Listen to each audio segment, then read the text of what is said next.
Jaya Radha Madhava Kunja Vihari. So the devotees invited me for one of these darshans. And at one of the darshans, I asked Prabhupada, it was Gargamuni had requested Prabhupada to sing the Chintamani prayers, which Prabhupada had done very beautifully. And afterwards, he asked if anyone had any questions, so I raised my hand. And at the time, I was the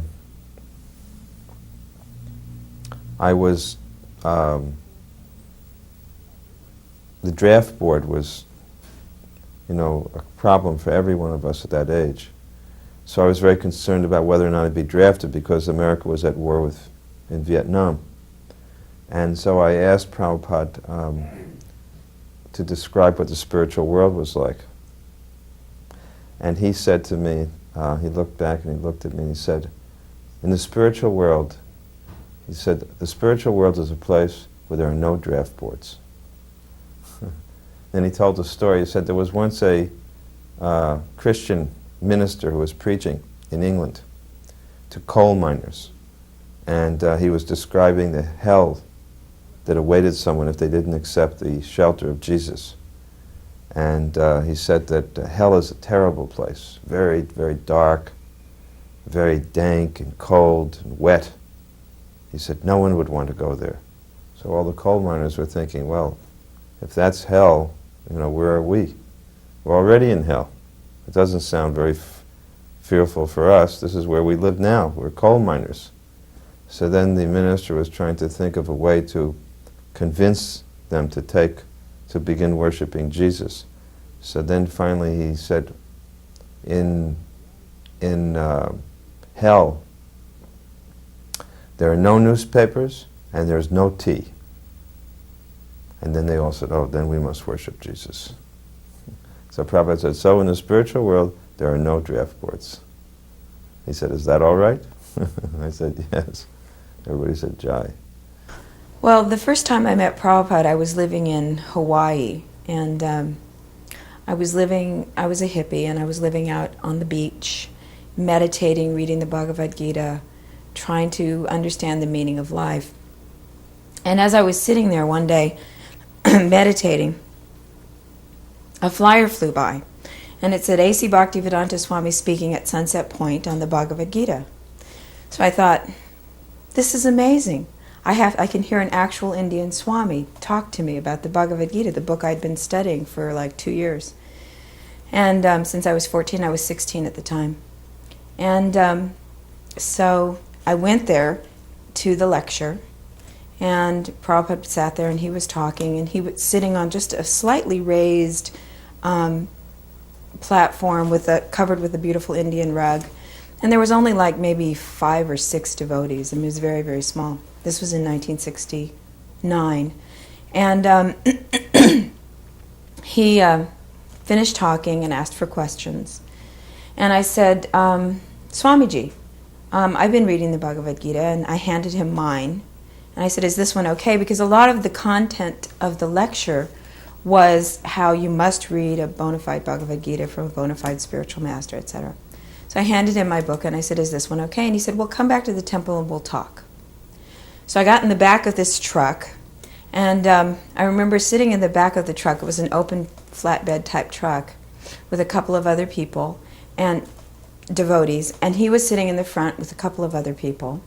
And I was watching his head the whole time because it was bobbing, and it was this beautiful bald head. And as we walked up the stairs to the temple, he said, come on in and we'll talk. So I went into the room, and he started talking to me about the Bhagavad Gita. And I started talking to him about LSD, which I was very much into at the time, and how I had seen Krishna on LSD. And he said, well, you don't need to take LSD because you can see Krishna because Krishna loves you and shows favor upon you. And then Govinda Dasi was there at the time, and she brought in a tray of sugar cane. Prabhupada said, would you share the sugar cane with me? And at the time I said, no, I don't eat sugar, because I was against any kind of sugar eating. And he said, this is very natural. It just grows on the side of this side of the road, you know. It's very natural. He was reading my mind. He knew exactly where I was coming from. And he showed me how to eat it. So we sat there and we ate sugar cane together, and I was chewing the pieces and he was chewing the pieces. We were putting our chewed pieces onto the same plate. I mean, in retrospect, it's amazing because it was this amazingly casual thing. And he played me a tape of a CD, not a CD, of a record that he had done, and showed me some other books and said, "I'd like you to stay here at the temple." And at the time I said, well, but he told me I would have to stop taking LSD. So I said, I can't do that. I said, I'm getting so much spiritual insight from taking LSD. So he said, well, I hope that you will reconsider. And that was the first time I met him. It was pretty wonderful. I went back to the forest to meditate some more. And very shortly after that, I had the realization that the only way I could ever get spiritual enlightenment was to find him. So I called around, because I didn't even know there was a Hare Krishna movement. There was no connection. It was like this Swami. And I found out that he was in Los Angeles, so I went back to Los Angeles, and he was coming like in 2 weeks. And when I saw him there, I was dressed in a sari and everything. And he looked at me and he said, I remember you from Hawaii. And he said he was very glad I had come. And said, come back to my apartment and we'll talk. So he had an apartment. This was when the temple in Los Angeles was not where it is now. It was on La Cienega, I think. And it was an old church.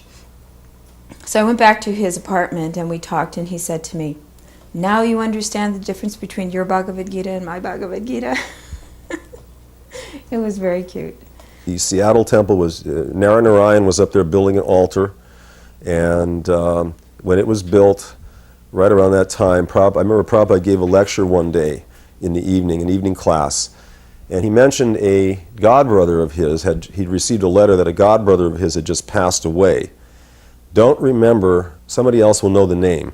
It was one of the Tirtha Swamis in the Gaudiya Math, but it wasn't Bhakti Vilas Tirtha, who lived, of course, much beyond that. It was another one whose name was something Tirtha Maharaj. And Prabhupada said that this particular godbrother was very kind upon him and had actually written him a letter while he was living in Vrindavan as a Vanaprastha, or Jhansi or Vrindavan. I forget where he said he was, but he said he received a letter from this godbrother reminding him that Guru Maharaj, meaning Srila Bhaktisiddhanta Saraswati, had wanted him to take sannyas and to preach, especially in the West. And this godbrother had written him a letter reminding him about that. And Prabhupada said, I did not want to take sannyas because it is a very difficult position materially. It's not easy to do, and I didn't want to do it. But this godbrother wrote me this letter at this time, and he said, and at the same time, right in the same days when I received this letter, he said, 3 times in succession, on 3 successive nights, he said, my Guru Maharaj appeared before me in a dream. And each time in the dream, he was walking away from me, and as he was walking away, he turned around and beckoned for me to follow. And he went like this. Right? And he had that dream 3 times. I believe he said 3 nights in succession, but definitely 3 successive times in a very short span of time. Right at the same time that externally the godbrother had sent them this letter. And these things prompted him to take sannyas. What Prabhupada said specifically was, in this way, my Guru Maharaj pulled me out from this material world. And when he said pulled, 2 tears just literally suddenly formed and leaped out of his eyes, and just like they were squeezed out by a shudder of ecstasy, and went running down his cheeks. They hadn't formed slowly and dripped down like most tears do. As he said pulled, his voice got real thick as he said it, and tears came shooting out of his eyes. And everybody in the room was just speechless, right? Because we were all devotees or guests but mostly it was just devotees there. It was an evening program and during a weekday. And I was very much impressed at the amount of intense feeling that he had toward his Guru Maharaj calling him to take sannyas. One morning I shaved my head, and when Prabhupada, the first time he saw me, he came out of his apartment, and he looked at me and he saw my head shaved, and he said, now you are an ideal brahmachari. He was very pleased that I had shaved my head, because he had noticed all along that I was keeping short hair, but I wouldn't shave up. And I had joined with Vishnu Jan, and he had shaved up before me, but I didn't shave up immediately. So when I finally shaved up, Prabhupada appreciated that. One time I asked Prabhupada on one of those morning walks, first walks I went with him, I asked him, how many pure devotees were there on the planet? And Srila Prabhupada turned to me or to one of the devotees and asked, how many devotees are there in ISKCON now? He said, that is how many pure devotees there are. And in Amritsar, he was doing everything as far as personal habits, because in India, he said, everyone will watch all of your habits. Never touch your food with your left hand. So he's he taught us how to peel a banana without touching it with our left hand. He taught us how to drink water from a glass without touching it to our lips. So he was very particular about our habits, because he said, everybody will be watching and making sure that I've taught you well. And Jamuna and I, in Amritsar, decided, actually Prabhupada asked us to lead kirtan once.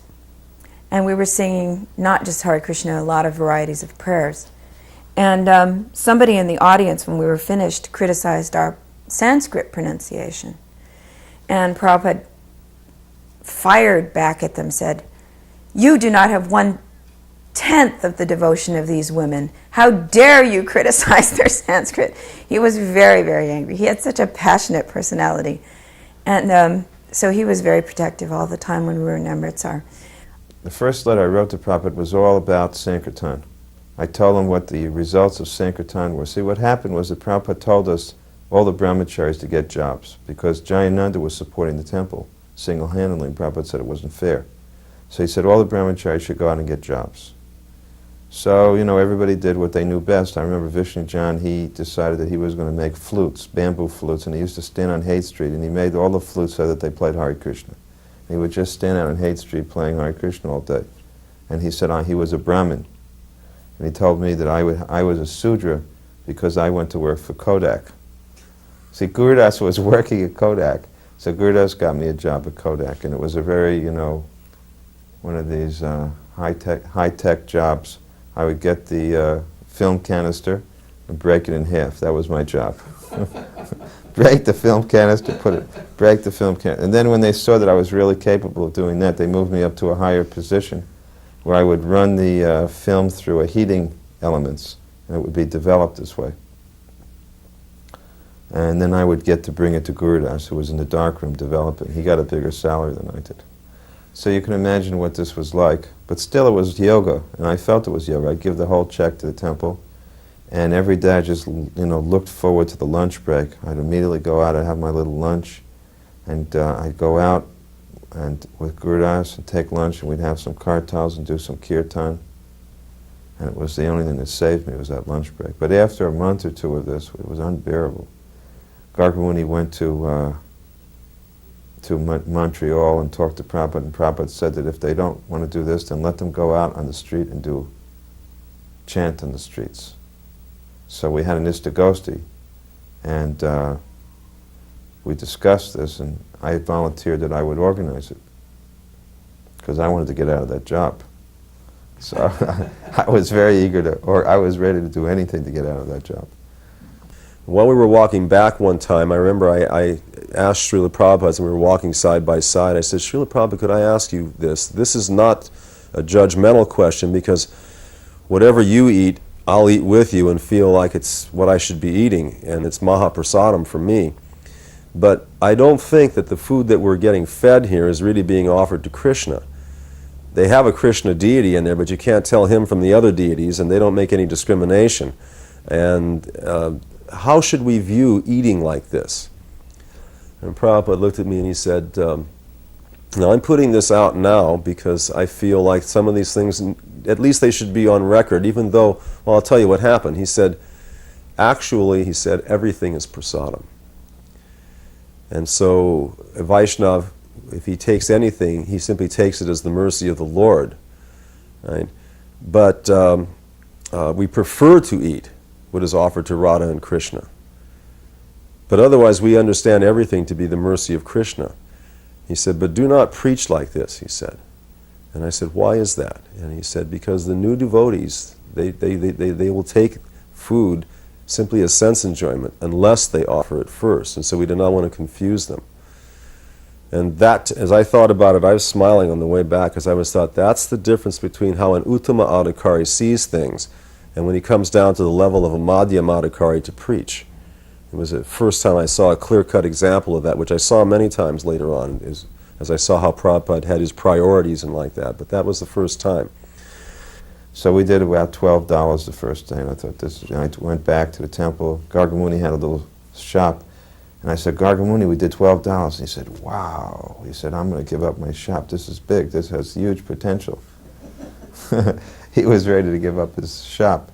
So the next day I decided to take Back to Godheads with us, and when the people give a donation, I give them a Back to Godhead, and the collections by the end of 5 days had gone up to $40. And I wrote Prabhupada day by day how it increased. And Prabhupada wrote me this letter, and he said, don't worry so much about money. He said, if Krishna wants, he can give you the whole USA. The question is, what will you do with it? Do you know what to do with it? So it was a sobering letter. We went to the Golden Temple, which is the most holy temple for the Sikhs. And they showed us around. One of the, it's not pujaris for them, but one of the temple people there showed us around the temple. And Prabhupada was very impressed. He really liked it. They had a huge chapati maker, like an upside-down wok, that there was about 10 men around, big long spatulas, flipping chapatis, and they were feeding people, poor people, and he was very impressed by that. And we went in and we went to the inner sanctum of the Golden Temple, and we walked all around. And at the end, when we walked out, there was a book that they asked Prabhupada to sign. And they said, would you sign our book, Swamiji? And he said yes, and he signed his book. And under the book, in the book there was a place that said, what are your impressions of the temple? And Prabhupada said, very spiritual. And he made sure that we all heard what he was saying, because he wrote it and told us at the same time. And then under religion, it was very cute because he wrote Krishnite. And it was very funny. Not Hindu, Krishnite. And so that was a wonderful experience in Amritsar.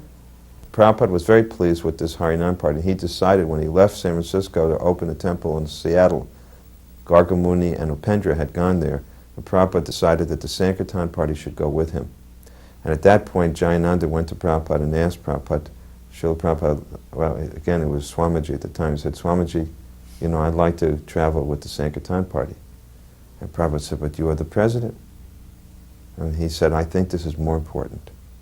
And then Prabhupada said, well, what will you do? And he said, I'll be the driver. And Prabhupada thought for a second, he said, very good, you can go. And he was willing to, he thought so much about Sankirtan that he was willing to let the top devotee, the person who was maintaining the whole temple, who was the temple president, he was prepared to let him go to become the driver of the Sankirtan party. So Jayananda joined our party that way. I remember, again, there was plenty of time. He was talking, he was letting us ask questions. And so I asked him a question at one point. I said, Prabhupada, it says that in the Srimad Bhagavatam, it says at one point that the 14 different grades of planetary systems are arranged along the stem of the lotus flower.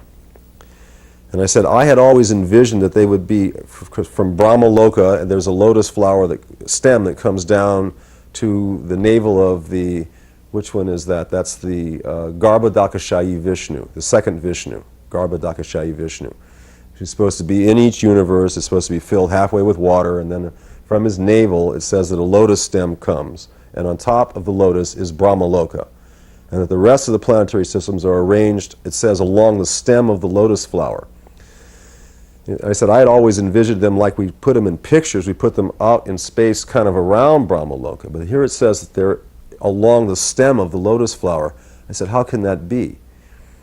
Because they appear to be in all directions. And Prabhupada looked at me, and he went like this. He smiled. He went, well, It may be a very big lotus flower. Then he shook his head a little bit and he said, but we cannot understand these things with our puppy brains. And he smiled. And I just put my head down and smiled because it hit me immediately that I'm trying to conceive of all these things, but I have a very small scope, right? And then when he said that, it was a nice point of revelation.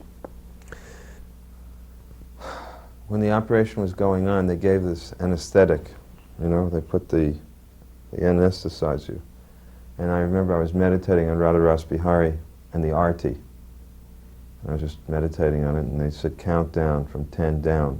I think I got down to about 7, and that was it. And then I had a dream, a very good dream, in which Srila Prabhupada had been called by the previous acharyas to make a report of his preaching mission on this planet. And the previous acharyas were all there. And they asked Prabhupada that, what is your report?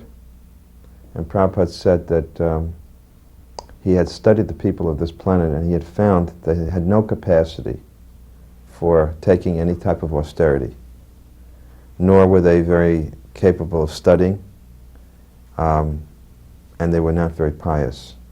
He said the only thing that so far they seem to be able to do is that somehow they take shelter at my feet. This was the dream I had. And then they wheeled me out after the operation, and when I came in to the room which had been assigned to me, Prabhupada was sitting there. Actually, he had come to the hospital. And he said, I came here as fast as I could. I wanted to stop the operation. He said, because I think you should have had this operation in America. But anyway, now it is there. And it turned out he had come all the way in from Juhu in a jeep, right in the middle of the rush hour to try to stop this operation. So I told Prabhupada about the dream, and Prabhupada listened very intently, and he said, actually, this is so. He said, this is so. I remember one time in New Delhi, somebody said, Maya, he was talking about Maya, and he said, Maya, everything, this whole world is just an illusion. And Prabhupada jumped down his throat and said, how dare you call it an illusion? He said, it is beautiful. He said, the mountains are beautiful, the oceans are beautiful, the rivers, the sky, the trees, everything. This is a beautiful world. He said, but what it is it's temporary. And it's just a perverted reflection of the spiritual world. So if you see the beauty of this world, you'll see how beautiful the spiritual world is. 1,000,000 times more beautiful. But he said, it's like if you were to paint a painting and bring it to me and say, Srila Prabhupada, look at this painting I have done for you. And I would look at it and say, it's an illusion. He said, it would hurt your feelings. So I find it very offensive that you call this world an illusion. So when Prabhupada came to San Francisco, he had wanted me to come back to India to take up my service again because he couldn't find anyone to replace me as a GBC. And so when Prabhupada was there, as soon as we got in the car, we picked him up, Prabhupada started talking about Hare Krishna land and India. And I could feel the pressure was coming down. So then we went into Prabhupada's room, and Prabhupada had, it was just myself and Prabhupada in the room, and he said, so, what are you going to do? Are you prepared to come back to India? And I said, well, Prabhupada, I'm preaching now. And Prabhupada was a little upset. He said, what is that preaching? He said, preaching means there must be results. I said, there's results. He said, what are those results? Let me see really what are the results. So I had all of our new men shave up, and they all were completely fresh shaved, the 10 new bhaktas, and I had them each come up with a rose, and one by one they came up and they put a rose on Prabhupada's desk, and they offered their obeisances, dandavats, and then they sat down and Prabhupada started to beam, and he said, this is preaching. He was so happy to see this. He said, so you stay here. He approved of it. I remember one day we went from Mr. Jariwala's house to an engagement at an industrial facility outside of Surat, where the company had invited us to come for their employees, and we did an engagement. It was a nice place. I remember there were bougainvillea bushes growing around the place and palms, and there was grass behind the industrial facility, which wasn't a heavy factory. I don't know what they made there, but anyway. Prabhupada it was a kirtan and lecture and kirtan program, And on the way back, our host that day wanted to show us a new Durga temple that had just been constructed by the side of a river there. And I forget the name of that particular river, but it flows through, that's Gujarat province. Surat's in Gujarat. We've gone from Maharashtra, where Bombay is, up into Gujarat. And by this nice stream, there was a really nice new Durga temple built, and it had a new deity in it. And it was one of those temples where they were taking care of the deity and like that. And I remember specifically Prabhupada telling us as we went in to do just like he did. And he said, when I bow down, I'm going to bow down with my right hand side toward Mother Durga, right, toward the Durga deity. Now normally when we bow with our left side, because usually, it's not this way in the LA temple, but usually the Vyasasana is to the right, or the Guru is said to be we're supposed to be bowing to our Guru, and it puts our left side toward the deity. So when you bow to a demigod, you should bow and offer respects, but you do it by offering to your Guru. The deity is on your right and Krishna is on your left. And that's how you'll be thinking as you offer obeisances to your spiritual master before the demigod. They're also serving Krishna. They will accept this as respect, right? We came through. The next program that Prabhupada was going to was in Madras. And we stopped, the train stopped from Ahmedabad to Madras, stopped in Bombay. But because my wife was now at the temple and I was a sannyasi, I wouldn't go. So I sent my party to see Prabhupada and give the report. And I just sat in the train station waiting for them to come. It was a 6-hour or something wait over. And then suddenly Yadubara came and he said, Prabhupada sent me here to bring you back. He said, you can come to the temple. I said, but you know, my wife is there, former wife is there, I can't go, I'm a sannyasi. I said, no, Prabhupada said, it's okay.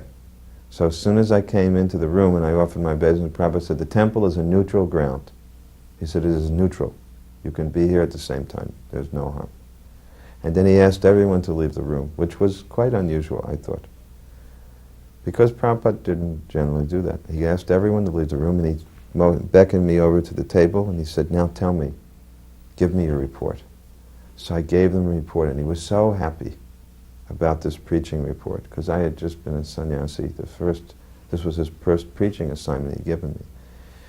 And after it, he became so pleased, he stood up, and I had offered my obeisances, and he stood up, so I stood up, and he walked around the table, and he just took me in his arms, and he held me very tightly, he embraced me on one side, and then he embraced me on the other side, and he said, now take this sannyas mantra in your heart, and go everywhere and preach.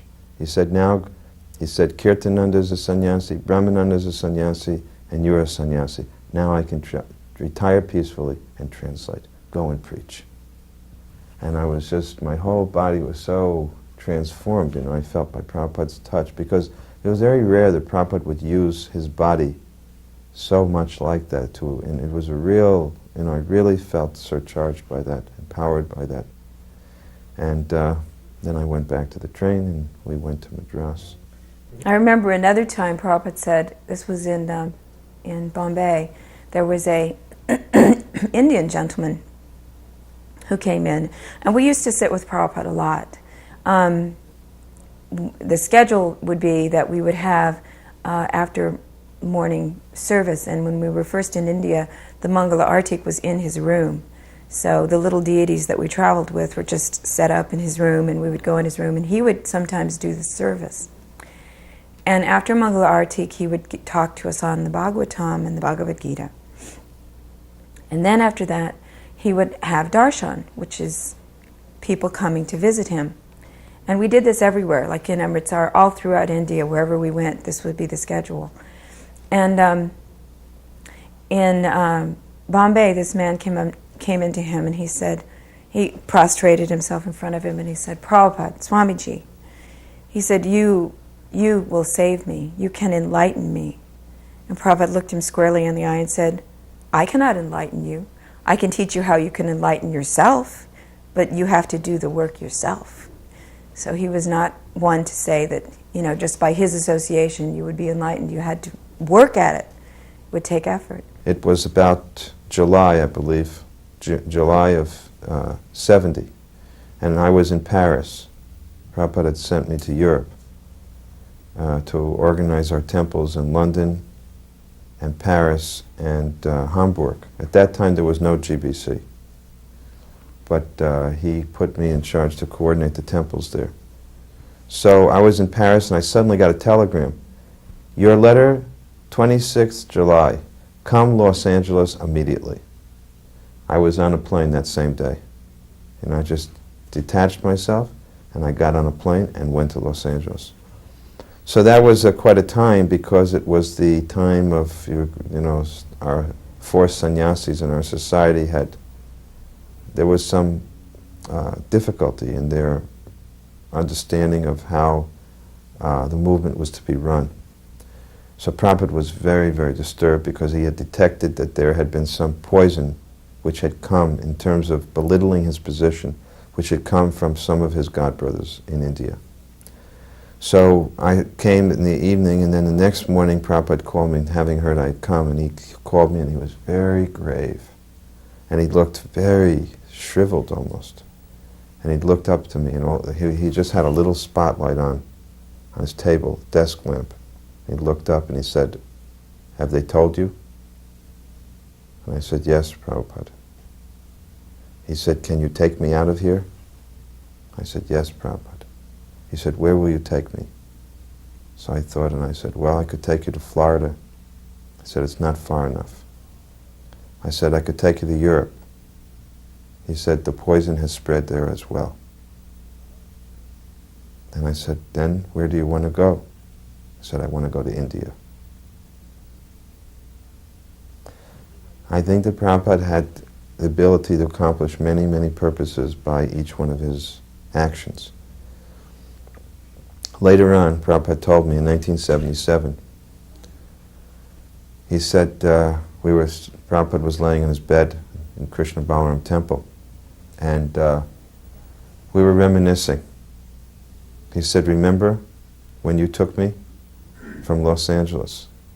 I said, "Yes." He said, "At that time," he said, "I went before Sri Sri Rukmini Dwarkadish, and I said, 'My dear Lord, you have called me all the way here, and you have given me this wonderful temple. Now why are you sending me away?'" Prabhupada said, "I couldn't understand why the Lord was sending me out. And he said, now I understand, because he wanted to give me this temple, Krishna Balaram temple. He said, this is 100 times what every other temple in the world is." He said, "But I didn't understand at that time." One evening, he said he wanted to have a feast for the Gita Press people. He said, they have been sheltering us and feeding us, so we will cook for them. And I got to cook it. Well, actually, our cooks made sabji and puris, and I made a chutney and halava, which I made with milk. Right? Later on, Prabhupada said it's Parsi halava, it's first class, but that was later. One way or the other way, I cooked in the afternoon, then everyone came to the program. I remember in the afternoon, Prabhupada asked what I was going to make as a chutney, and I said, apple. And he went, I do not think apple chutney is very nice. Make tomato, or something like that. I said, well, Prabhupada, they already purchased the fruit, so we already have the apples. He said, all right, he said, but I do not, apple chutney. So anyway, so I thought, well, I'll do the best I can. It was already, because it was like 20 rupees for the apples or something like that. They were not common, right? Anyway, putting that aside now, the program went on. At this program, Prabhupada, for example, a couple days earlier, and throughout that week, Prabhupada had been teaching us. He had a copy of Bhaktivinoda songbook that he'd just been given. And he was teaching us Jai Radha Madhava in the morning by having us repeat it after him. Right? He took a special liking to that particular song, and that's when he began to sing it before his morning class. That's when it started. And he was teaching it to us by repeating one line at a time and having us repeat it after him. Another time at the same time, deities were there. It was either Radha Damodar or another almost identical set to Radha Damodar that we had acquired there. They were the medium, about this high, the multi-metal kind, really beautiful deities that we were worshiping there. And we were taking care of the deity worship. And the floor was wooden, and Prabhupada didn't think it was properly clean, and he'd mentioned it, and then when he saw it, he didn't think it was clean enough again. I remember Kaushalya had volunteered to clean the floor in the temple room.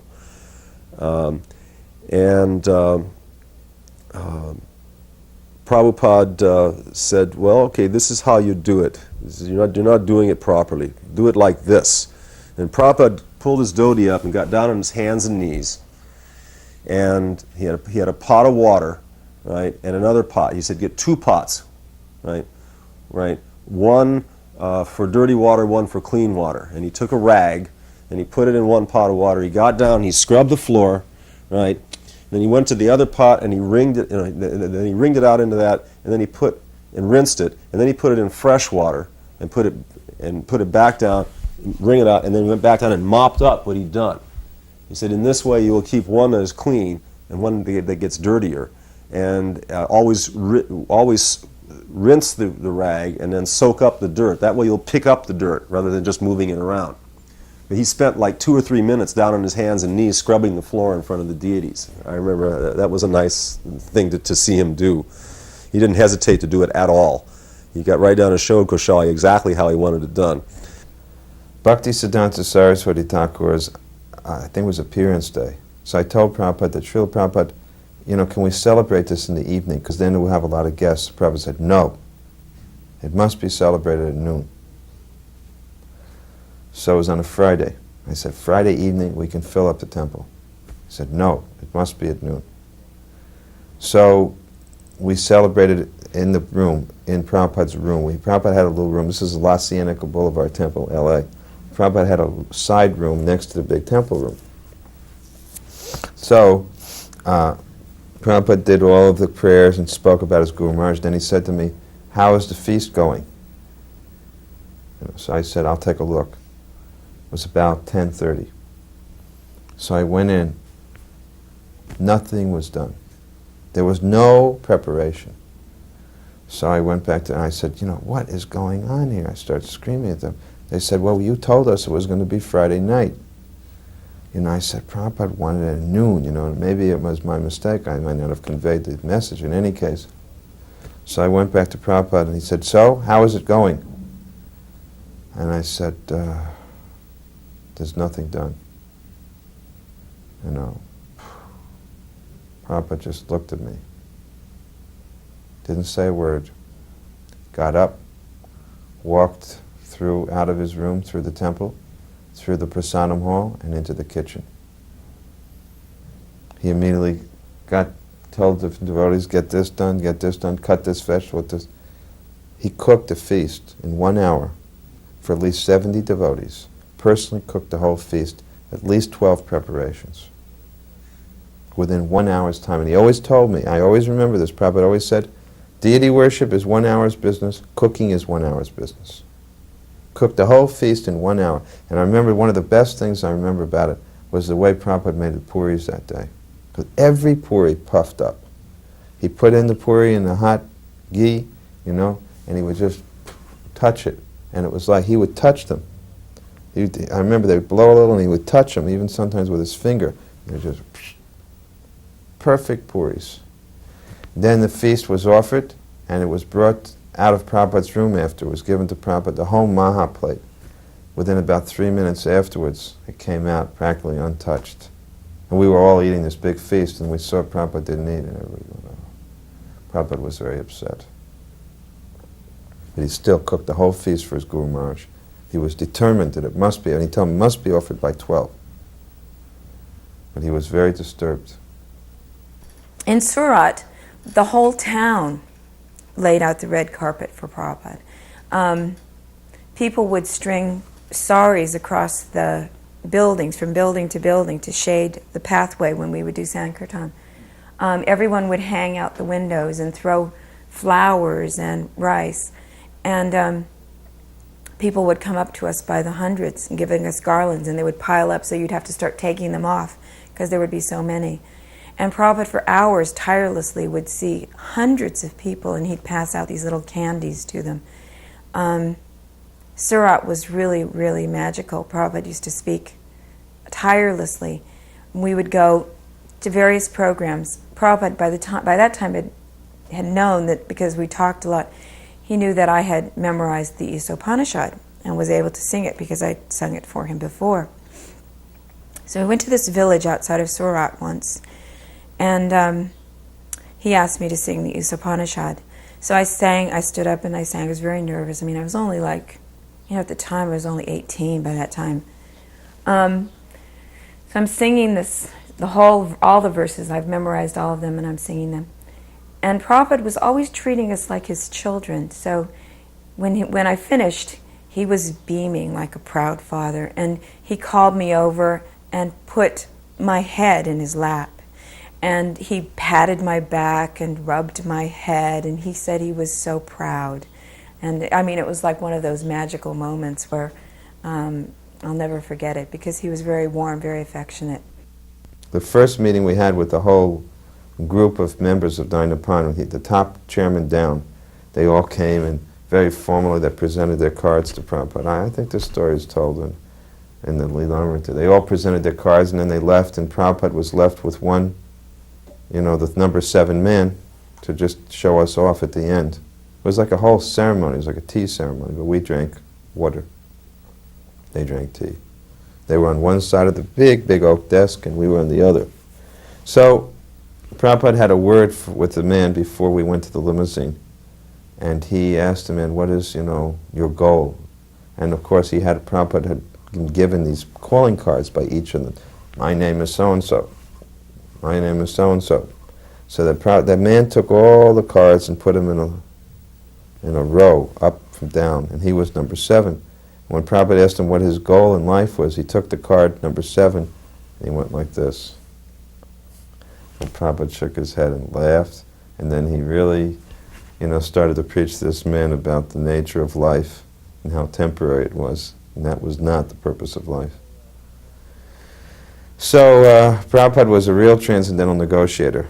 He had me be the heavy man.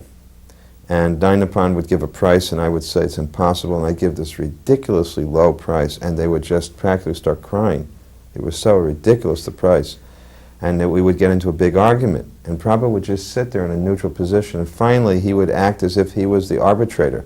And he'd say, "This is not good, this should not be quarreling like this." He said, "I will settle it." He said, neither side should argue like this. We must consider both the needs of each side. And he would pick the price that he wanted, which was still extremely low, but by that time they would just think that, Prabhupada was their savior.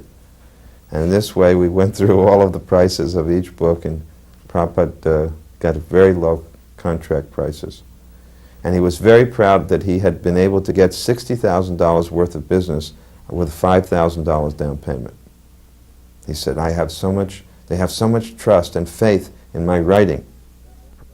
So then that night, all the people from the Gita Press showed up for this program. And it was supposed to be a lecture on Vedanta Sutra. Like a very philosophical topic, right? The one that starts out, Janmad Yasya Yato Nmayad, or Yataha. And then it becomes the first line in the Srimad Bhagavatam. It's very philosophical. So Prabhupada was speaking about Vedanta Sutra, but very quickly he brought it around to the conclusion that the ultimate knowledge of Vedanta was knowledge of Radha and Krishna, right? And then he quoted the line, the one about Jai Radha Madhava Kunja Bihari. And when he was talking about Kunja Bihari, right, which means that they're enjoying in the pleasure groves of Vrindavan, as he talked about Kunja Bihari, he had been speaking for maybe 15 minutes. His eyes closed, and he was sitting up very straight. And he just stopped talking and sitting up very straight, a little tremble was going in his body. And he just sat there for I don't know how many minutes. He just sat quietly for several minutes. And both the Gita Press people who were actually nice Indian devotees and ourselves were just spellbound watching him, because we knew that he drifted off into a trance right on the Vyasasana. Sometimes in those days when we were traveling, Prabhupada would be tired, and he would literally doze off while sitting in his seat or waiting on the Vyasasana or something like that. But this time he was sitting up very straight, and there was a little tremor I could see in his body.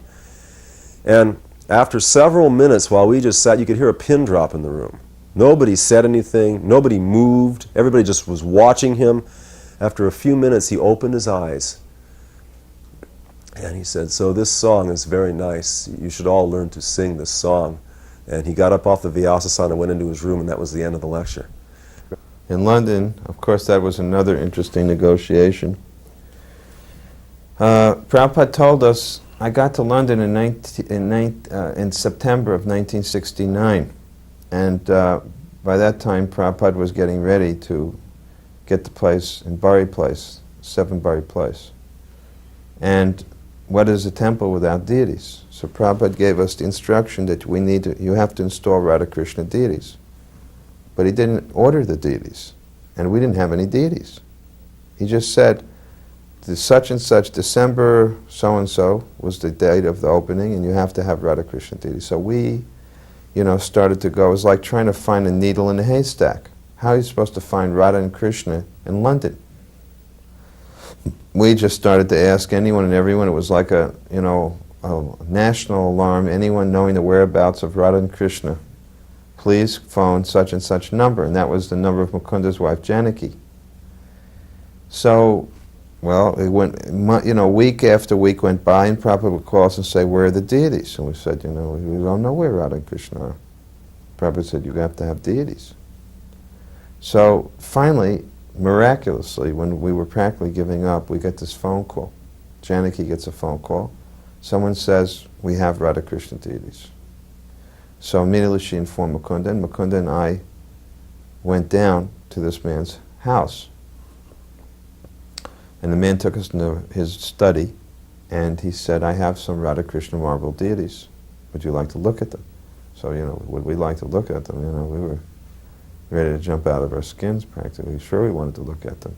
And he took off the cloth, and, we just offered our obeisances, because that was Radha Landineshvara. So we said, "They're beautiful. They're so beautiful." I mean, they were beautiful. And he said, "Well, I'm considering that I may be willing to give them to your temple." So we said, "Well, we have to, can we bring our spiritual master to see them?" And he said, "Yes, you can do so." So we raced out, and we went to a phone booth. I remember we called immediately to Prabhupada's apartment. Prabhupada was living near Regent's Park, a very nice apartment. And we called up, and he was resting, so we decided just to go over there. We went in there, we told him, "Prabhupada, we found Radha and Krishna." So Prabhupada immediately said, "Take me, I want to see them." So we had a van. We used to have a van. And it was Prabhupada and Mukunda, Shamsundar, and myself, maybe Gurudas, came in the van, and we went in. And by that time was the early evening. Prabhupada came in, and he started to talk with this Indian gentleman, very friendly way. The man said that these deities were ordered already for society, but somehow or other things had not worked out. There was some difficulty, and they could not use the deity. So Prabhupada would just ignore the point, and he just kept asking the man, "Where are you from? How are you? How's your wife?" He made the man bring his wife in, bring the children in. Prabhupada, gave his blessings to everyone, just talking. And finally the man, said, "Swamiji, don't you want to see the deities?" And Prabhupada said, "Oh, yes, we can see the deities." It was just so nonchalant, as if he was not even interested. So, he said, "Please, I want to show them to you." So he took the man took Prabhupada over, and he showed him the deities.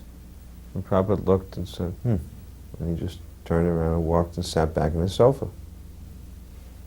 So the man said, "Swamiji, what do you think? Can you use a deity?" Prabhupada said, they looked like they may be used. He said, "Well, I'm thinking I can give them to you. Prabhupada said, yes, we could accept them. And he said, he asked me, go and see how heavy the deity is. So I went over, and Shamsundar went over, and I tilted Radharani, and I said, not very heavy. Well, she was heavy, but I said, not very heavy. Shamsundar had Krishna.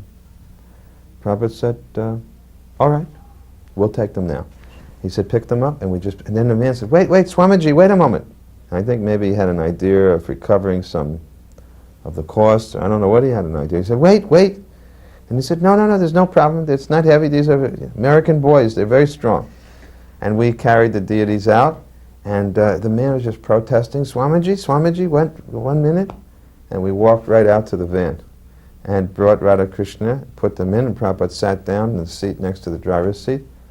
And he said, I'll take care of the deities. We'll be in touch with you. And the man just, the whole family was out there, and they were just like this. And Prabhupada said, okay, let's drive. So we drove off, and when we got around the corner, Prabhupada said, stop the car.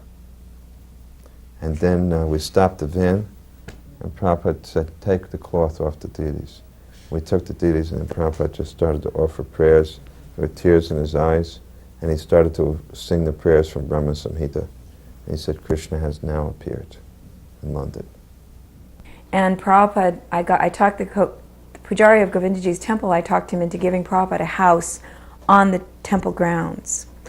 So we cleaned this house, and Prabhupada came in, and he was very, very pleased.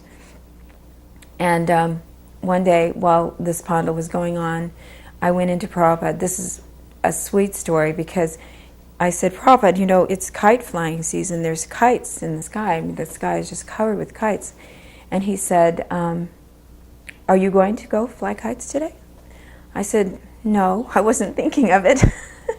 And he goes, I used to fly kites when I was young with my sister.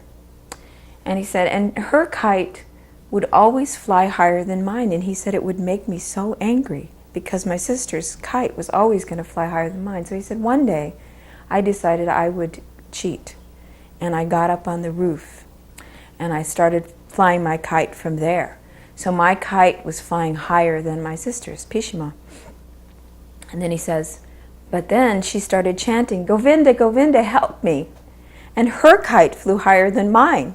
He said, so even in our childhood, we were always remembering Krishna. It was very sweet. Then he said, so you go fly kites today. Pishima was adored and even worshipped, especially by the lady devotees. One time we were going in procession from Calcutta to Mayapur, and Pishima was in one of the rear cars. And then she got out, and all the women rushed there, and they were doing. And Prabhupada said, "What are they doing?" I said, "Well, Srila Prabhupada, they have respect for her, as they do, in a way, for you." He said, "Why? What is that? What has she ever done? She's just an old lady. What has she ever done?" And when he first arrived, I showed him the flyers that I had made up for the Pandal ceremony. And it said, A.C. Bhaktivedanta Swami is going to be at so-and-so Mandir Govinda, because the Pandal itself was behind Govindaji's temple, in the back of the temple in an open lot area. And it said, Bhaktivedanta Swami and his foreign disciples. Prabhupada looked at the foreign disciples. He said, "Why did you say foreign disciples?" I said, "I thought it would be attracting people." And he goes, "No, it should say American and European disciples. That is the attraction." And then he made one of the men redo the whole thing. And then he said, "What can I expect? You're just an unintelligent woman." I walked out. I was crying. I was so upset because I'd worked so hard to put this thing together. Then I found out that Prabhupada said after I left, he said, "I am very pleased with her, but a guru's business is to discipline. If I don't discipline, how will you ever learn?" He said, "Disciple means discipline, so therefore I discipline." He was actually not mad at me. It was very nice. I had a habit, whenever Prabhupada would tell me something, I would always say, just unconsciously, I know. And one day Prabhupada said, you know, you think you know everything. And I really, it's like that, you think you know everything. Another time, Prabhupada had this system when he did his construction projects in India. 2 signers on every check. Prabhupada was one signer and I was the other. There was only one problem when Prabhupada would travel out of the country. So one day I suggested to Prabhupada, why don't you sign some blank checks? Prabhupada did not like that idea at all. He said, this is my account. Is it all right that I decide how the money will be used? Is that all right with you? You know, I was suggesting to him that we could do different things. Dropping back a little bit to one of the cities we were in, and I believe it was an indoor. There was an invitation one night from the indoor Lions Club, I believe it was. They had clubs like they have in the West, the Lions Club. These were local politico businessmen, and they invited us to come for a program. Prabhupada didn't want to go do it, so he called me in. He said, I'm not going to go to this one. He said, I do not like these men. He said, they are snakes. You go and give the lecture. I went, oh my gosh, you know. And I said, well, what should I tell them, right? He said, just tell them we are spreading their Hindu religion all over the world, so they're obliged to give us a donation. But before you talk, have a big kirtan, right? Have a good kirtan. You lead it, right? And then you speak, right? He said, if you have a big kirtan first, he said, the chanting, he said, it is our mantra for charming snakes. Then they'll be able to listen for a few minutes without arguing and try to get them to agree to give a donation and go. So he said that it is our mantra for charming snakes.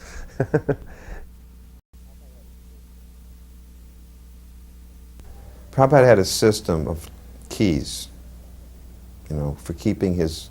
you see, Prabhupada would keep a key under his keychain, under his wristwatch.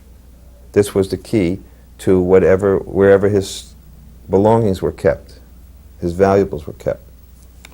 So, he'd never part with this key. But because he was becoming very ill, you know, I was always, you know, desiring that Prabhupada would take me into his confidence. So one day he really gave me an ultimate confidence in letting me hold the key. This was a key to his desk drawer. So I had the key, and then, you know, naturally, what would I do but lose the key? So I came before Prabhupada. Prabhupada asked for something. I didn't tell him right away. I mean, I scoured Hare Krishna land. I went everywhere looking for that key, and I could not find it. I had people looking all over that place. But finally, Prabhupada called for something from the desk, and I went to Prabhupada and I said, Srila Prabhupada, I have to tell you something. Prabhupada was laying down because he was ill. I said, yes. I said, Prabhupada, I lost the key. Prabhupada said, call the GBC. I said, which one, Prabhupada? He said, call the whole GBC here to decide what should be done. I went, oh, God. He's not call the whole GBC. So there was nothing I could do. I just walked out and I decided, okay, I'm going to call the GBC here. He wanted to call the whole GBC body to Bombay to decide what was going to be done with me, I guess. I don't know what the... So then I got this, you know, I was just beside myself, and suddenly I thought, let me try another key. And, you know, sure enough, it was an Indian lock. I just got another key, and somehow or other I opened it up. And I ran to Prabhupada. I said, Prabhupada, I said, I opened it. He said, how did you open it? I said, I found another key. And he thought, and he said, that means the lock was not very good. He said, then it doesn't matter if you lost that key because it's not a good lock. So then he said, you know, now put the key on your Brahmin thread. He made me put the key on my thread, put the thread through it, and put the key. And he said, don't ever lose this. But he had a very interesting way of keeping the key. This key was a key that opened up a safe. The safe had a key that opened up his Almirah. And in the Almirah, under a special place was the key that opened up the safe in the Almira. 4 keys. He had a whole key system. One key led to another key that led to another key that finally led to the key that opened up the safe. Prabhupada had a lot of systems. Another thing he had me do is that every key had to be labeled, and there had to be a log of all the keys, an index of all the keys. And not only was there an index of every key, there was an index of every item in every Almira. He wanted everything systematized. This was an Indian system. Just like you go to India, every seat, every desk, is gazetted, is numbered. That's the Indian government. Prabhupada did certain things, like Prabhupada told me, you have to keep all documents for 7 years. He had many things he learned from the Indian government. He always used to quote about the Indian railways, that he said, keep the wheels moving. He said that was a good motto for ISKCON, keep the wheels moving. We were in New Delhi during the Bangladesh war, and so every night Prabhupada would want to work and talk to us and have meetings and have darshan with different people, but we had to keep the lights out because they had blackouts that were mandatory, and you had to turn all the lights out. So Prabhupada was unhappy about that, and I decided that I should black out the windows. So I got black cloth and put it in the windows. And that night I flipped on the lights as a surprise for him, to show him that we could have the lights on. And he said, "Oh, Kaushalya, you have put blackout in the windows." He said, "That is first-class intelligence." And then he said, "First-class intelligence is you see a need and you do it. No one tells you." He said, "Second-class intelligence is I say to you, do this and that, and you do it excellently. That's second-class intelligence." He said, "Third-class intelligence is I say, go do this or that, and you run out the door, and you come back and you say, what was I supposed to do?" Prabhupada was in the early days. I was the Mat commander in Los Angeles, La Cienega Temple. Prabhupada called me one day, and he was talking to me, and he asked me to get the Bhagavatam. He had the Bhagavatam, his original Bhagavatam. And he said the cover, was a spiritual sky. And he said, "You see this spiritual sky? It's very big." He said, "You cannot fathom how big this is." He said, "In the spiritual sky, 3/4 is the spiritual sky, 1/4 is the material creation. That material creation has innumerable universes. One universe is so big the scientists can't measure it. And we're on one planet in one of those universes out of innumerable universes which are constituting 1/4 of the creation. So on this one planet, Earth, it's one of the smaller planets in this universe." He said there are 7 continents, and on one of the continents, North America, there's a great city called Los Angeles. And in that Los Angeles city, there's a long boulevard called La Cienega. And on that La Cienega boulevard, there is one church building, which is now a Hare Krishna temple. And in that one Hare Krishna temple, there is one temple commander, and he thinks that he is very important. And I was, I felt so small. Prabhupada said he thinks that he is very important. There is one Tamal Krsna, and he thinks that he is very important. Prabhupada walked in the room, and he just looked at the situation of the preparations, and he stopped. He said, "What is this? Where are the fruits? Where are the flowers? I cannot believe this. He said, "I think this initiation ceremony is a farce. I cannot bring the Lord of the universe into a place like this. Why have you not decorated nicely? What is this? What are these things?" There were stainless steel hotel pans for bathing the deities in. The rectangular they call hotel pans. They were the best the devotees had to come up with But Prabhupada was totally dissatisfied. Totally dissatisfied. He started to rage. He stood there for a long time chastising Nanda Kumara, chastising Shamsundar, chastising Akoyanana, one or the other, one after the other. Then he said, I am not going to do it. I do not think this is simply, I cannot do it. You have not done nicely. This is not, there should be flowers and fruit everywhere. Everything should be much, no, I cannot do it. I'm leaving.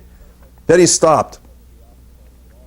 And he kind of hesitated. Then he got up on the Vyasa-san and said, all right, I will do it, but I do not think this is very nice. And this was all right on TV. He didn't pay the slightest bit of it. He was shouting for, it must have gone on, I think it might have gone on for 10 minutes. He just dressed all three of them up and down one side and up and down the other. It was just incredible.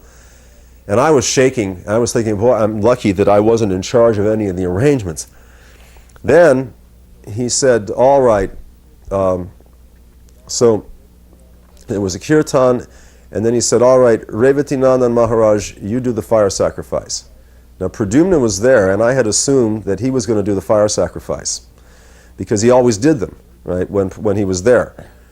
But I think maybe because it was Akoyananda's sannyas unexpectedly. Unexpectedly, I was called upon to do it. Now, I'd already been doing some of these, both marriages and deity installation ceremonies in London, but I hadn't done one in months. However, I knew all the prayers and mantras. So I thought, well, I sat down to do it, right? I just had to start functioning. And at least luckily, I thought luckily I know very well the Mangalacharana prayer, so at least I can chant the mantras, and I knew the one about Oma Povitra Pavitra Va Sarva Vastam Gatopi Va Yaksmared Pundarikaksham Shabbaya Bhyantara Suchi. So I started in,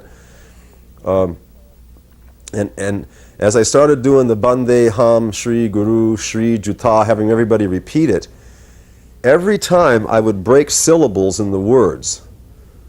Like, for example, where does one divide the one word that is Shri Varsabhanavi Devi Dayitayan Kripabdaye? It all shows as one word in the songbook. Where does that break up into syllables? You have to know Sanskrit in order to be able to properly divide it into smaller groups of their compound words. But Prabhupada had already told us in India not to spend time studying Sanskrit other than to learn it as we did classes. And so I wasn't a Sanskrit scholar. I was forbidden to do it, actually, because he wanted us to be preaching in India. So anyway, every time I would make a mistake, Prabhupada would interrupt me. And he would say, no, it is not like that. It is like this. And he would show the correct division of the words into syllables. But I had to continue to keep on going. And every time I made a mistake, which were inevitable mistakes, because I did not know Sanskrit, Goravir Bhava Bhumes Thum is one word, right? Etc., right? So where to break it up into syllables? And every time I made a mistake, I got chastised. And the more he chastised me, the more nervous and upset I got. Because it was like all of a sudden I was on the firing line. And his mood was intense that afternoon. I've never seen him like that, personally, that angry, right? And so finally, in my confusion, I skipped over I got through to Namo Mahabharanaya, and I skipped it. And I started into Hey Krishna Karuna Sindhu, and Prabhupada said, no, you have forgotten Namo Mahabharanaya. All right, I will finish these mantras. And then he concluded the mantra chanting, much to my relief, right? Then the rest of it went basically okay, right? Prabhupada had this sour look on his face most of the time, but then he gave Akoyananda his sannyas. Akoyananda was standing there. Besides taking sannyas, which is serious enough, he was had just been chastised very heavily. And he was holding the danda, and his teeth were clenched, and he was shaking. So finally, when it was all over, and one more thing, afterward, the mantras are chanted a second time the way Prabhupada did an initiation. While the fire is made, the mantras are chanted again. And then the ghee and grains are put with the shwaha, and the bananas are put, right? So while Prabhupada chanted the mantras, I was doing the fire, because I was sitting right there at the sand, right? So, what happened is, as I was doing it, I started feeding sticks into the fire with my right hand and had the ladle in my left hand. and I was pouring ghee. And then as I held up the ladle, I realized, oops, it's supposed to be in my right hand. And I switched hands, and Prabhupada was looking at me as I did it, and he went like this. Because, again, I'm left-handed, right? And I had I was using the wrong hand to pour the ghee on the flyer, and I had to switch it, and he was watching me do it. And he made this really disgusted look on his face. So finally, when that was over, he said, all right. He pointed at me, he said, begin kirtan. I started leading a kirtan.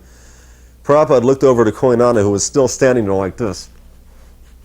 And Prabhupada looked at him, and for the first time in that afternoon, he smiled a little bit. And he went like this to a Koinana, looking at him, meaning dance. Get your body moving, loosen up a little bit, right? He was pleased with his seriousness and also wanted him to get into the swing of the kirtan. It wasn't that serious, you know what I mean? Or he should enjoy Krishna consciousness also. I thought that was clear from his facial expression. It's the first time he smiled all day. Then after it was over, the place totally packed, he got up and went to the back door to leave. And when he got to the back door, the car hadn't gotten there yet. And he had to stand in a little drizzle of rain for a few minutes, and the crowd was so packed in behind him that he couldn't even fit back inside. And he was just standing there like this in the rain. He got into the car, and he asked Nanda Kumar, so you have brought my prasadam? Now he was taking simpler prasadam by that time. And Nanda Kumar said, well, Prabhupada, I thought you would take your usual prasadam since it's not as rich. He said, no, this is a deity installation. I want Mahaprasadam. So Nanda Kumar, he said, go and get me a plate. So Nanda Kumar went back in, came out with a plate of Maha, and they drove Prabhupada off. And Nanda Kumar told me, a little later on in the afternoon, when they arrived at Prabhupada's apartment, the car stopped. Prabhupada's plate of prasadam fell off the back seat and landed face down on the floor of the back seat of the car, which one can simply assume was what the floor of a back seat of a car is usually like, not perfectly clean, right? And Nanda Kumar went, oh no, to himself. And when Prabhupada went upstairs, he said, I was hoping Prabhupada would forget about his prasadam. But the first thing he said was, where is my prasadam? Bring me my prasadam. And he said, Prabhupada, it fell on the floor. Prabhupada said, bring it. And Nanda Kumar picked it off the floor, put it back on the plate, and brought it to him. He said, Prabhupada ate the whole plate. Right? Again, it probably had dirt and whatnot in it, and Prabhupada ate it all anyway, because it was prasadam. I don't remember what it was that I did, but there was some foolish thing I did. And Prabhupada looked at me, There was something about, I had forgotten something. And so I said, Prabhupada, I just can't remember. He said, yes, you cannot remember. He said, because there is nothing inside there to be able to remember with. He said, simply zero. Just zero. Whew. I thought, this is the final thing. After all these years, there's nothing in there, I said, oh, boy. Heavy chastisement. I went through this really difficult bout of illness.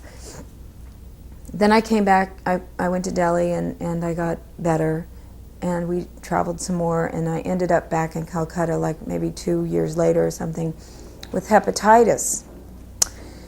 And I wasn't getting well. I was taking Ayurveda, and I wasn't getting well. And Prabhupada finally said to me, I remember I was explaining to him, because when he came back, he had been away, and then he came back and he said, you are not getting any better. And he said, what are you doing? And I said, I'm taking Ayurveda. And he said, do not take Ayurveda. He said, Ayurveda is for preventative medicine. He said, you are now very sick, you should go to a regular doctor and take regular medicine. So he thought Ayurveda was preventative, not curative. And I mean, after all, he was a pharmacist prior to becoming a sannyasi. When we got to Rishikesh, Prabhupada was ill. And we were staying in this house, Ganga Darshan. Very nice house. Right overlooking the Ganga. Prabhupada had been lured there by Navayogendra Swami, who told him, if you drink water, I think it was he who lured, if you drink water there, you'll get back your health. So as soon as we got there, Prabhupada told me, bring Ganga Jal.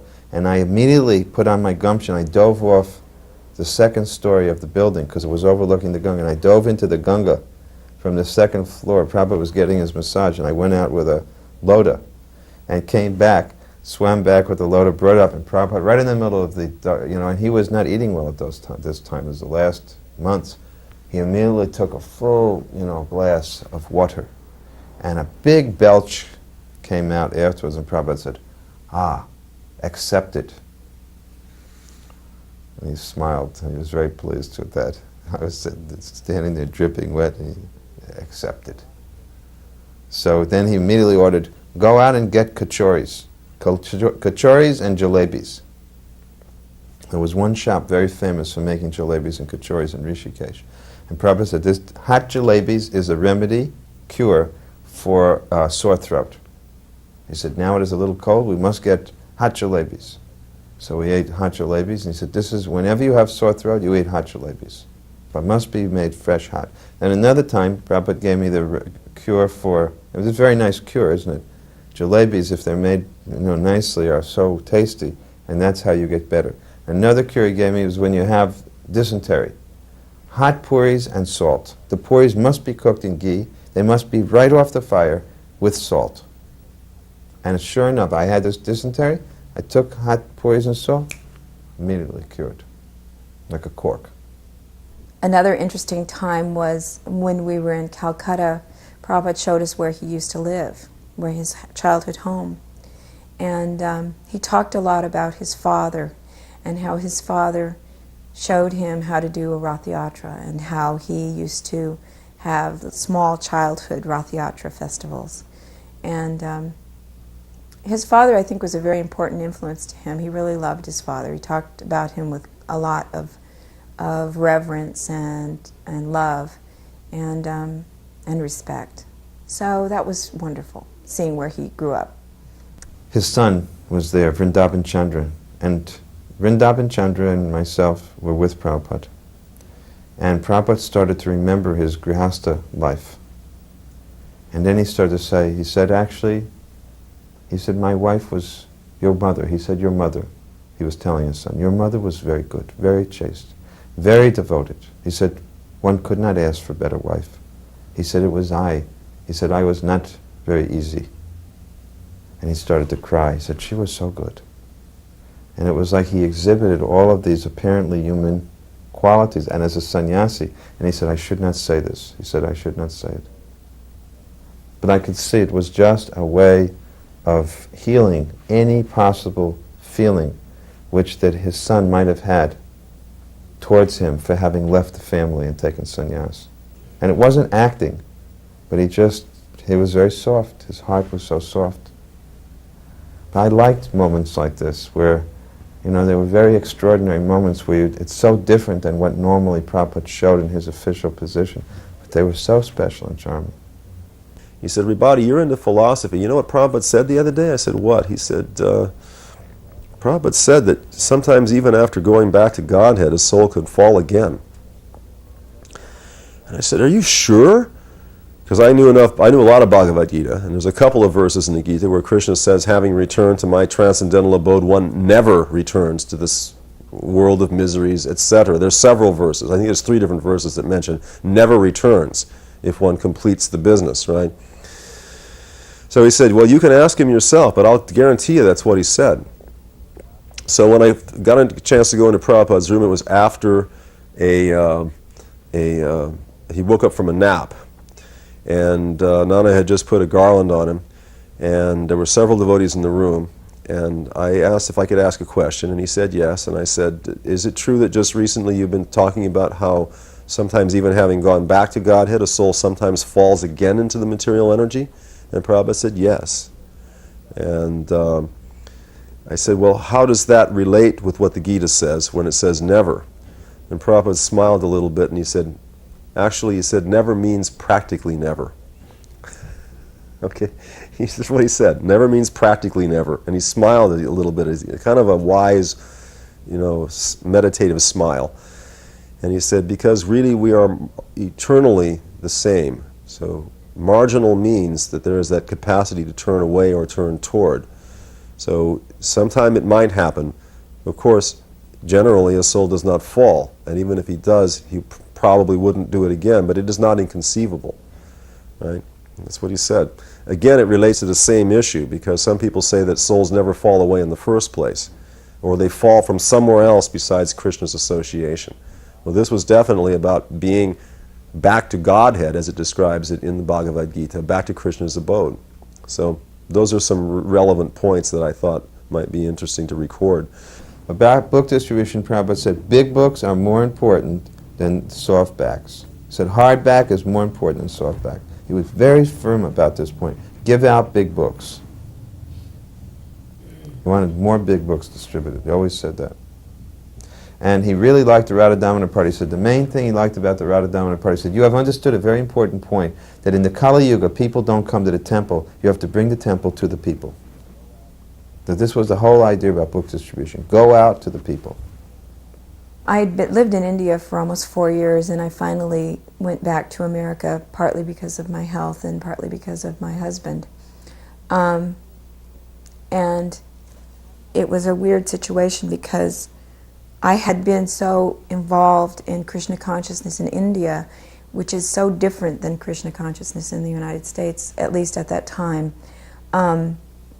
When I saw all of these people and heard these techniques like changing people up and wearing wigs and going to airports and doing all these things that I thought were very un-Krishna conscious, I was so frustrated and unhappy, I thought, let me get back to Prabhupada as quickly as I can. And so I went back to Bombay, walked into his room, and I said, Prabhupada, you wouldn't believe what they're doing in the United States. They're changing people up, and they're wearing wigs, and they're doing this, and they're doing that, and I'm like tattling on my, God brothers and God sisters. And he goes, are you perfect? And I said, no. And he said, well, then they are doing the best they can. They're trying. So don't criticize. Just stay here and cook for me. Don't worry about it. Prabhupada said very clearly that any way that they can come into contact with these books, he said even they just touch it. He said even if they look at the picture, if they touch the book, he said they begin their devotional life. Therefore, he told the book distributors, put the book in their hands. He said if they just touch the book, never mind even read, if they touch the book, it has so much power. I was in Prabhupada's room one time, and there was nobody else there, so I said, I wanted to ask you, Srila Prabhupada, when we're out traveling, a lot of the time we stay up late with the students. If they're going to stay late and ask questions into the night, we stay up with them, because we probably won't see them again. Sometimes they're very sincere. So we're occasionally up until 12 o'clock midnight or 2 in the morning after a program preaching, talking with students. He said, how do you do, he was concerned about the book distribution, whether it was being done right, and I said, well, we place your books as the altar pieces, because we use the Krishna book as Radha Krishna, and your picture is on the back of it, and we have a Panchatatva painting, then we have kirtan, and I give a lecture, and we have more kirtan, we give out prasadam, we invite the students to come and look at the books and talk to us. He said, oh, he said, he smiled as he started smiling as I was talking. He said, oh, that is very nice. He said, if you just continue to do just like that, he told me, it does not matter how many books you distribute, because your program is different. It will attract devotees. So he specifically said, quote, it does not matter how many books you distribute. He said, as long as you're presenting them nicely, which we were doing. Right? So he was actually real pleased. And I said, well, I'm a little worried because sometimes we get to bed real late. We get up 6 hours later. We're not up for a Mangala Artik, or we're not up by 4 o'clock in the morning, so we're not really following the exact sadhana. And Prabhupada was still smiling. He said, that is all right. He said, because you are doing Sankirtan, he said, that will be fine. He said, then he told me something. He said, I have written in my books that our movement runs on 2 tracks, which are called the Pancharatriki Bidhi and the Bhagavad Bidhi. He said the Pancharatriki Bidhi means the rules and regulations of deity worship, and our temple sadhana is centered around it. Because of the Mangala Artik, etc., it sets all of our time of activities and like that. Right? And it's very valuable for devotees to become strong, right? By being regulated. He said the Bhagavad Bidhi is simply chanting, dancing, feasting, and philosophy. And it is Lord Chaitanya's process. That is really what Lord Chaitanya came to propagate.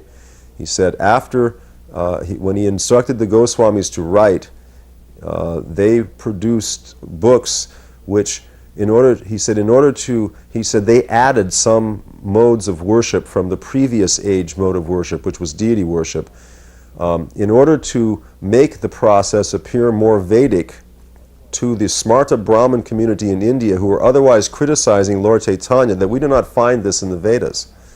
So to make it appear more Vedic, he said they added certain things, and that is what we call the Pancharatriki Bidhi, right? So even though I say in my books that our movement runs on 2 tracks and they are both equally important, he said, I will tell you that that if you can get along without the Pancharatriki Bidhi in this age if necessary, but you cannot get along without the Bhagavat Bidhi. This is why your Sankirtan activity is sustaining you even without the regulation of the regular deity worship. He said, so if a devotee needs to be strengthened, then send him to the temple or return him to the temple, but otherwise the Sankirtan will be all you need. And then he told me, do not preach like this. Do not speak like this. And I said, why? Because I was all ready to run out and start singing. I thought it was wonderful what he explained to me. And he said, no, he said, many devotees are attached to the deities and the deity worship in a very sentimental way, which is helping them to be attached to Krishna consciousness. And if you explain like this, they may mistake it that you are criticizing the deity worship, right? Or the deity, that it is less important or unimportant, right? So therefore, do not preach like this. I'm explaining this to you for your own understanding of priorities, in other words, which was very nice of him. Once he said, the rules and regulations are because you have no self-control. One time Prabhupada would tell me, another thing he didn't like is that I would fall asleep sometimes. As soon as I get in the car, I'd fall asleep. So we were riding in the car, in the back seat I was sitting next to Prabhupada. And I was just like this. So Prabhupada said, you are sleeping. So I said, no, Srila Prabhupada, I'm not sleeping. He said, you were sleeping. I said, I don't think I was sleeping. He said, I said you were sleeping, you were sleeping. He said, chant Hare Krishna. So I started to chant, and Prabhupada was chanting japa very quietly, and I was going, Hare Krishna, Krishna Krishna, Hare Hare Hare. And then when you know how you catch yourself when you stop, then I looked at Prabhupada, just chanting. Another time, Upendra was sleeping in the front seat, and he was going like this. So Prabhupada leaned over, and he very gently caught Upendra's sika from behind. So when Upendra went like this, the sika yanked. Upendra turned around. He thought I had done it. He was very angry, But it was Prabhupada caught his sika. We went to one engagement, and I can't recall exactly where it was, but it was a big, huge feast that this lady had prepared for us. And there were onions all throughout the vegetables. And it was delicious. It was vegetarian, but there was onions. So one of the devotees, I think it was one of the men, I can't remember which one, leaned over to Prabhupada and said, Prabhupada, there's onions in the vegetables. He whispers it. Prabhupada looked at him like he was, his eyes were on fire. He was so angry. He said, quiet, eat. He didn't want to offend her. He was very sweet. He said, it doesn't matter. Just eat. And then another time, they were serving us chocolate. And we all thought, oh, you're not supposed to eat chocolate because it's got caffeine in it. And Prabhupada said, eat it. He was he said, just eat it. You can have ice cream. It doesn't matter.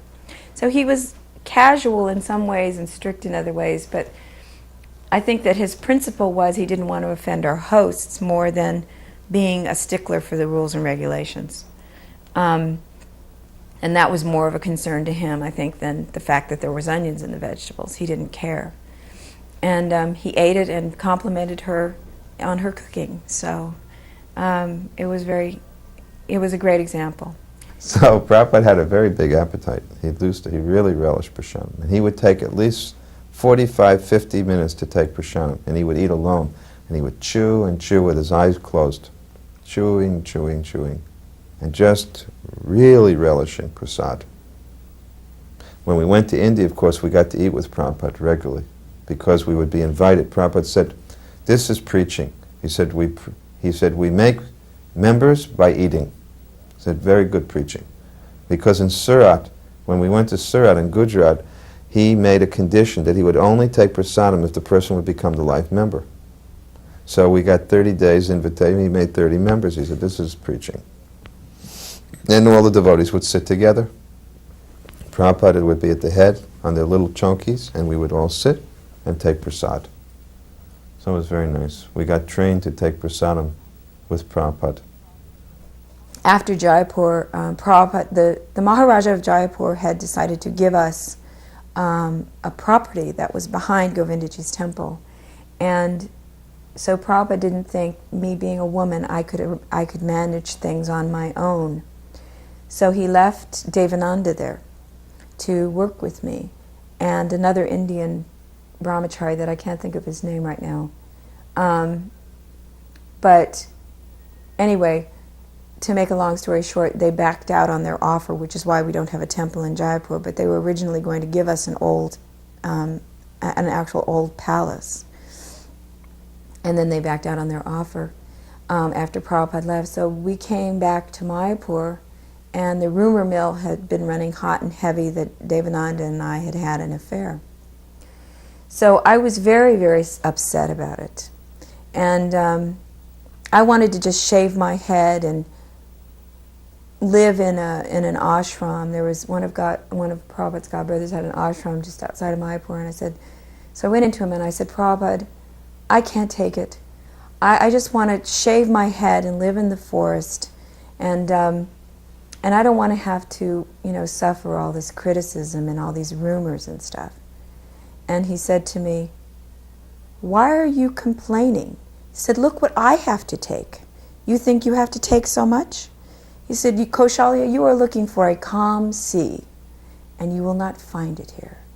You will not find it here in this material world. You will only find it in Goloka Vrindavan with Krishna. And so he said, I would let you go and shave your head and live in the ashram, but I would worry about you. So you cannot go. You must stay with me. I said, fine, as long as I can stay with you. So that was that.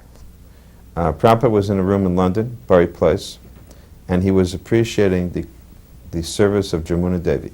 Prabhupada glorified Jamuna Devi unlimitedly for her qualities and her devotion. He once wrote her a letter that she was on the level of Bhava Bhakti. In a letter he wrote this, very high position. And but one day he said to me, if she weren't a woman, I would make her a GBC. If she weren't a woman, I would make her a GBC. And then another time in Jaipur, Malati at the time was cooking for him. And there's a lot of monkeys in and around the Jaipur temple, the black-faced monkeys. They're very rascally and they're very funny. So they kept coming and stealing food. And she went in, and we were sitting there, I was talking to Prabhupada, and Malati comes in all in a panic. The monkeys will not stop eating the food. They keep stealing your food, Srila Prabhupada. He said, I'll tell you what we do. We take a bow and arrow, we shoot one monkey, and hang it over the kitchen. And then it'll scare them all away. And everybody's like jaws dropped, because he's saying this very seriously. And then he laughs. He said, I'm just kidding. It was very funny. And he was always saying funny things like that. Someone brought ice cream from New Vrindavan to Prabhupada in Vrindavan, the final days. And Prabhupada took it right on a teaspoon and ate ice cream from New Vrindavan. Somehow they had dry ice that kept it cold. And they brought him a ring they had made. And as soon as we showed Prabhupada the ring, he said, so, where is the bride? I said, where is the bride? So when it was over, I talked with, I think Shamsundar Mukund, or rather Nanda Kumara were there. I said, maybe I should go over to Prabhupada's apartment just on behalf of the devotees and apologize. Because we all thought that it was the worst disaster day we'd ever seen as far as our service was concerned. So I got a ride over, And I asked Nanda Kumara, is Prabhupada still up? And he said yes. He said, can I see him? He said, well, put your head in and see if he'll see you. And when I put my head around the door, and Prabhupada looked at me and I said, can I come in? And he said, yes, come on. So I came in and I sat down at his feet after offering obeisances, and I said, Srila Prabhupada, on behalf of all the devotees, I just wanted to apologize because we did it so badly, and we know it was just so, we're sorry to have displeased you so much. Prabhupada smiled at me a little bit and he said, do not pay it any mind. I'm almost positive that's what he said, do not pay it any mind. And I was really amazed because he was as cool as a cucumber. So a question came to me. I said, and I knew from experience in India and other places never to refer to Prabhupada as an example of a pure devotee to his face. Because when I did it one time in India, he said, I am not a pure devotee, I am a rascal. With great vehemence he said it. Right, so I said, Prabhupada, can you answer me a question about the consciousness of a pure devotee? And he said, yes. Well, he said, ask. So I said, sometimes it appears that a pure devotee may be very angry, or that he may be happy, right? And yet, how does that really affect him, right? Because I was thinking, now he doesn't seem upset even slightly, right? So Prabhupada answered like this, basically. He said, the consciousness of a pure devotee is very, very deep. He said, it is like the ocean. So the ocean, on the surface of the ocean, near the surface, there may be so many waves that are kicked up. But as you go down even a few feet into the ocean, you will find out it is very still. Right? He said, and I understood what he was saying immediately. So in other words, so he said, in this way, the consciousness of a pure devotee is so deep that nothing really disturbs it. He said, there may be some ripples on the surface, but underneath it remains very, very deep and still. And I said, is it like that even at death? And he said, yes.